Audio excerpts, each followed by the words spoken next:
예, 반가운 비가 내리고 있습니다. 오늘 내리는 이 가을비가 이 전국적으로 가뭄 해갈에 상당히 큰 도움이 된다고 하는데요. 예, 그런 좋은 날 저는 비를 맞으면서 이 쉐보레 트랙스 디젤을 소개하기 위해서 야외에 나와 있습니다. 전 세계적으로 SUV 디젤 수요는 상당히 많이 늘어나고 있는 그런 상황입니다.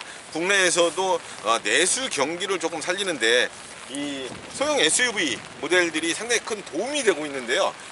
쉐보레는 가솔린 모델을 먼저 출시를 했고 현재 지난 8월에 디젤 모델을 추가로 투입을 했습니다.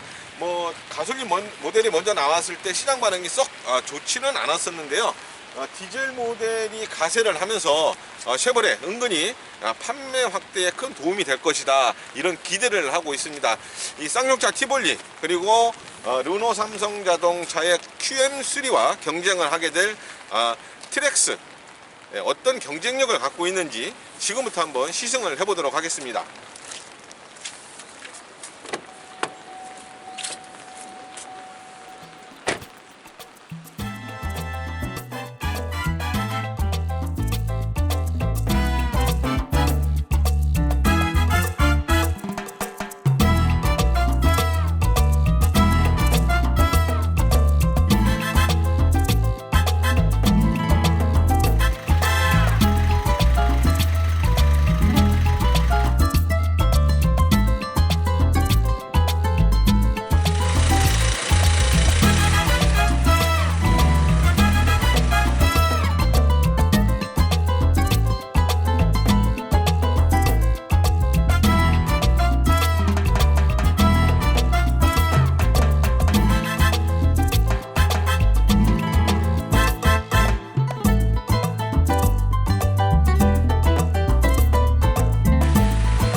트랙스가 처음 출시됐을 때만 해도 사실 이 세그먼트에서는 유일하게 판매가 되고 있었기 때문에 딱히 어떤 경쟁 모델이다라고 할 수 있는 어떤 차종은 없었는데요.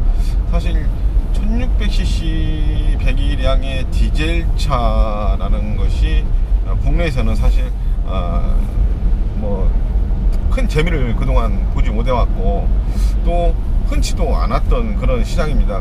그러다 보니까는 쉐보레 트랙스가 처음 나왔을 때 이 디젤에 대한 어떤 그런 요구가 상당히 컸었는데도 불구하고 쉐보레는 가솔린 먼저 출시를 했는데요. 아무래도 그랬던 이유가 이게 미국 시장을 위주로 만들어지는 어떤 그런 모델이다 보니까 이 가솔린이 먼저 출시가 된 것이 아닌가 이렇게 생각을 해보게 되는데요. 이 국내 시장의 어떤 디젤 수요가 최근에 어떤 그 폭스바겐의 디젤 게이트로 인해서 위축이 됐다 이렇게 말씀하시는 분들도 계시지만 사실 디젤이라는 자동차 연료가 갖고 있는 장점들이 워낙 뛰어나고 또 많고 또 좋기 때문에 이 어떤 그 디젤 바람이 쉽게 가라앉지는 않을 것이다 이런 전망들을 많이 하고 있습니다. 사실 트랙스 디젤이 나온 시점이 폭스바겐 디젤 게이트가 터지기 바로 직전 지난 8월인데요. 폭스바겐 사태는 9월에 터졌고 아무래도 그렇다 보니까 그런 점에서 어떤 영향을 받지 않을까 이런 우려도 적지가 않은 것은 사실인데요. 이 디젤차 수요가 대부분 이 RV 차종에 쏠려 있기 때문에 또 이번에 문제가 됐던 폭스바겐의 어떤 그 회사의 어떤 일탈적인 행동으로 제한을 시키려고 또 이렇게 생각하는 그런 소비자들도 많기 때문에 폭스바겐 사태가 다른 메이커의 디젤 모델까지 계속해서 지속적으로 어떤 영향을 미칠 것이다 이렇게는 생각이 되지 않습니다. 오히려 상당히 좀 어떻게 보면 역설적인 그런 얘기인데요. 폭스바겐 그룹이 어떤 ECU의 어떤 소프트웨어를 조작을 해서 배출가스량을 줄였더니 연비가 상당히 높아졌다 라고 하는 점들을 대부분의 시장 소비자들이 알게 되는 그런 기회가 됐습니다. 사실 소비자들이 자동차를 사면서 이 차의 어떤 그 이산화탄소 배출량이 어느 정도 됩니까? 라고 물어보고 거기에 맞춰서 이 차는 상당히 깨끗한 차네? 이산화탄소 배출량이 상당히 적네? 이런 점에 끌려서 자동차를 사는 사람이 글쎄요 대한민국이 아니라 전 세계에 과연 몇 명이나 될지는 한번 생각을 해볼 문제인 것 같습니다. 대부분은 이 차 연비가 어느 정도입니까? 또 이 차 가격이 얼마입니까? 사실 자기 이 운전자 스스로 보유자가 느낄 수 있는 어떤 그런 경제적인 체감 정도에 따라서 결정을 하는 것이지 이 차 이산화탄소 배출량이 얼마입니까? 질소산화물이 나옵니까? 미세먼지가 나옵니까? 이런 거에 글쎄요 얼마나 많은 사람들이 관심을 가질지는 모르겠지만은 사실 생각을 해야 되는 부분이겠지만은 현실적인 문제에서는 사실 그렇게 크게 어떤 선택의 기준이 되지는 않기 때문이라고 봅니다. 트랙스 디젤 지금 한 5-60km 정도 주행을 했는데요. 복잡한 시내 구간을 빠져나와서 좀 시원스럽게 한번 달려보려고 했는데 고속도로도 여전히 차가 상당히 많이 정체가 되어 있습니다. 아무래도 주말이다 보니까 차량 숫자가 아주 상당히 많이 늘어나면서 아주 느린 속도로 지금 주행을 하고 있는데요. 자, 이제 처음에 시동을 걸면서 느꼈던 그런 어떤 디젤 특유의 진동이나 소음 이런 것들이 엔진에 좀 열을 받았기 때문인가 지금 한 50km 정도의 속도로 달릴 때는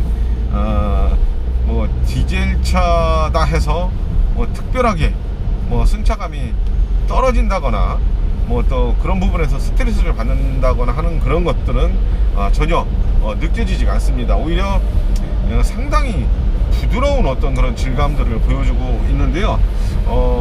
예전에 말리부 디젤이 나왔을 때 사실 상당히 많이 놀란 그런 경험이 있는데요. 이 미국 차, 사실 쉐보레도 미국산 브랜드고 미국의 어떤 기술에 의존을 해서 만드는 차니까 뭐 트렉스의 어떤 그런 제품 성격도 그런 쪽에 가깝다고 봐야 되겠죠. 그러다 보니까 좀 디젤 차에 대한 어떤 그런 그 부정적인 어떤 시선을 갖고 있는 메이커가 만든 차가 어느 정도의 어떤 그 수준에 올라와 있을까라는 그런 의구심을 말끔하게 씻어준 것이 말리부 디젤이었거든요. 근데 트렉스 디젤도 그런 느낌에 크게 벗어나지 않습니다. 상당히 부드러운 어떤 질감을 갖고 있고, 엑셀레이터의 어떤 반응이라든가 또 엑셀레이터의 어떤 일관성이라든가 또 엔진에서 나오는 어떤 사운드라든가 이런 것들이 상당히 부드럽고 또 매끄럽게 이어지는 어떤 그런 아주 우수한, 썩 괜찮은 어떤 그런 주행 감성을 보여주고 있다고 말할 수 있을 것 같습니다.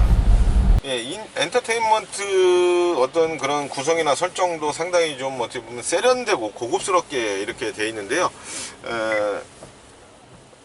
기본적으로 블루 컬러를 기본으로 하고 있기 때문에 시각적으로도 상당히 안정적인 어떤 그런 느낌을 갖게 하고, 또 텍스트의 어떤 폰트나 이 크기도 좀 시각적으로 눈에 바로 띄도록 그렇게 해놨습니다. 뭐 오디오, 사진 및 뭐 한 가지 아쉬운 점이 있다면 스마트폰 링크를 통하지 않고서는 내비게이션을 사용할 수 없다는 건데요. 뭐 예를 들면 뭐 티맵이나 이런 것들은 스마트폰하고의 어떤 연결이 되어야만 사용을 할 수가 있습니다. 그래서 자체적인 어떤 그 내비게이션 구성이 없다는 점이 좀 아쉬운데요. 사실 뭐 트렉스의 어떤 그 기본적인 고객층들이 어떻게 구성이 될지는 모르겠지만 스마트폰을 가지고 있지 않은 사람들도 있고, 또 어떤 그런 첨단 기기에 익숙하지 않은 어떤 그런 소비자들한테는 상당히 불편하게 또 작용을 할 수 있지도 않을까, 예, 그렇게 생각이 듭니다. 승차감을 결정하는 요소들은 상당히 여러 가지가 있죠. 뭐 서스펜션의 어떤 그 튜닝이라든가 또 아니면 엔진을 붙잡고 있는 어떤 그런 지지력, 또 타이어, 뭐 쇼거의 어떤 그 세팅값, 여러 가지가 상당히 많이 좌우를 하는데요. 트렉스 디젤은 승차감으로 보게 되면은 약간은 거친 쪽에 이렇게 세팅이 되어 있는 것 같습니다. 좀 투박하다 이런 느낌이 좀 강하게 드는데요. 쉐보레 트렉스는 사실 그 르노 삼성의 QM3가 갖고 있는 어떤 그런 유러피언적인 아주 독창적이고 독특한 어떤 그런 외관이나 실내 구성이나 뭐 이런 어떤 그 특성을 갖고 있지는 않고요. 또 쌍용차 티볼리처럼 어떤 그런 뭐 기존에 흔하지 않은 어떤 그런 디자인 특성을 갖고 있다거나 하는 그런 장점은 갖고 있지 않습니다. 이 외관도 보게 되면은 둥그스러움하니 아주 평범한 어떤 그런 뭐 쉽게 볼 수 있는 어떤 그런 디자인 특성을 갖고 있는데요. 이 가장 큰 장점은 아주 심플하게 구성된 이 시트, 그러니까 아주 심플한, 아주 간결한 어떤 실내 구성이 아닌가 이렇게 생각을 합니다. 이 센터페시아의 구성이나 또 클러스터의 어떤 그런 구성이나 또 다크 브라운 어떤 투톤, 블랙하고의 어떤 투톤으로 간결하게 구성된 어떤 이 실내 인테리어는 사실 동급 모델 가운데 가장 고급스러운 것이 아닌가 이런 생각을 하는데요. 뭐 경우에 따라서 아니면은 이 선호도에 따라서는 뭐 좀 더 화려하고, 예, 또 고급스럽고 막 이런 것들을 원하시는 분들도 계시겠지만은 사실 비워놓는 거, 예, 있는 걸 덜어내고 비워내는 거, 이것이 자동차 디자이너들이 어떻게 보면 가장 그 어떤 그 값진 어떤 결과물로 이렇게 생각들을 많이 하는 그런 어떤 디자인의 한 뭐 특성이라고 볼 수 있겠는데요. 그런 점에서 보게 되면은 이 트렉스의 실내 인테리어는 사실 요즘 나오는 신차의 어떤 그런 인테리어 특성하고 비교를 해봤을 때 가장 간결하고 심플하게 정말 필요한 부분들만 운전자가 운전에 집중을 할 수 있도록 그렇게 뭐 SUV의 어떤 그런 차량 특성이라든가 성격 등을 감안한다고 하면은 뭐 충분히 뭐 이런 성격의 차 용인이 될 수 있고 또 당연히 좀 일반 세단하고 비해서는 어떤 그런 거친 어떤 승차감을 갖고 있어야 어떤 그런 맛이 또 나는 거 아닌가 이런 생각을 합니다.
뭐 차가 다 좋을 수는 없겠죠.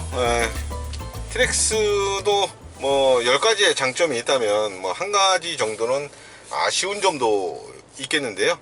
그 중에서도 그 정지해 있을 때 차량 진동이라든가 소음이 상당히 좀 심한 편입니다. 뭐 크게 거슬릴 정도는 아니지만 일반적인 어떤 다른 모델에 비해서 어떤 소음이나 진동이 조금은 정도가 좀 심하다 이런 점을 느낄 수 있는데요.